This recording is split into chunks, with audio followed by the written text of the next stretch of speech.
આરોગ્ય વિભાગ અને અમદાવાદ સ્થિત ગુજરાત કેન્સર એન્ડ રિસર્ચ ઇન્સ્ટિટ્યૂટના સંયુક્ત ઉપક્રમે થરાદ સિવિલ હોસ્પિટલ ખાતે નિઃશુલ્ક કેન્સર સ્ક્રીનિંગ કેમ્પનું આયોજન કરવામાં આવ્યું હતું।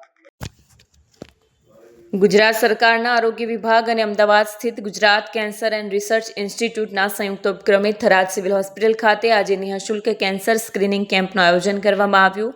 આ કેમ્પમાં થરાદ અને વાવ તાલુકાના ગ્રામ્ય તથા છેવાડાના વિસ્તારોમાંથી મોટી સંખ્યામાં દર્દીઓએ લાભ લીધો। કેમ્પ દરમિયાન જીસીઆરઆઈના નિષ્ણાંત તબીબોની ટીમ દ્વારા મોઢાના કેન્સર, સ્તન કેન્સર અને ગર્ભાશયના કેન્સર જેવા ગંભીર રોગોની વિસ્તૃત તપાસ કરવામાં આવી તથા દર્દીઓને જરૂરી માર્ગદર્શન આપવામાં આવ્યું।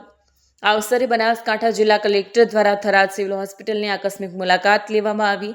તેમણે કેન્સર નિદાન કેમ્પની વ્યવસ્થાઓનું નિરીક્ષણ કરી સારવાર લઈ રહેલા દર્દીઓના હાલચાલ પૂછ્યા। કેમ્પને લઈને ગ્રામ્ય વિસ્તારોમાં ભારે ઉત્સાહ જોવા મળ્યો। વિડીયો જર્નાલિસ્ટ સિદ્ધરાજ ઠાકોર સાથે Satya TV news Tharad.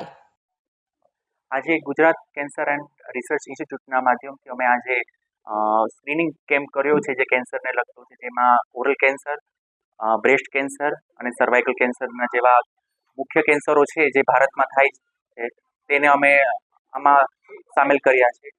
Oral cancer માટે અમે જે કંઈ પણ સ્ક્રીનિંગ જે મોડ્યુલ્સ છે એ બધા કર્યા છે। બ્રેસ્ટ એક્ઝામિનેશન અમે સેલ્ફ બ્રેસ્ટ એક્ઝામિનેશન પણ ફિમેલને શીખવાડ્યું છે અને સાથે સાથે એવું કંઈ અમને શંકાસ્પદ જણાય તો એના માટે મેમોગ્રાફી વેન પણ અહીંયા છે, એટલે મેમોગ્રાફી પણ કરી છે।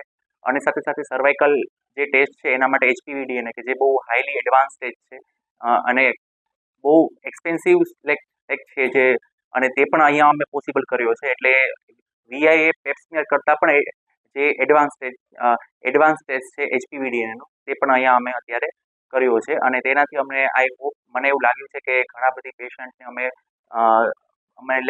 ફર્સ્ટ સ્ટેજમાં જ અમે એમને ડાયગ્નોઝ કરી શકશું અને તેમના માટે સારામાં સારી સારવાર GCRI થ્રુ મળી શકે।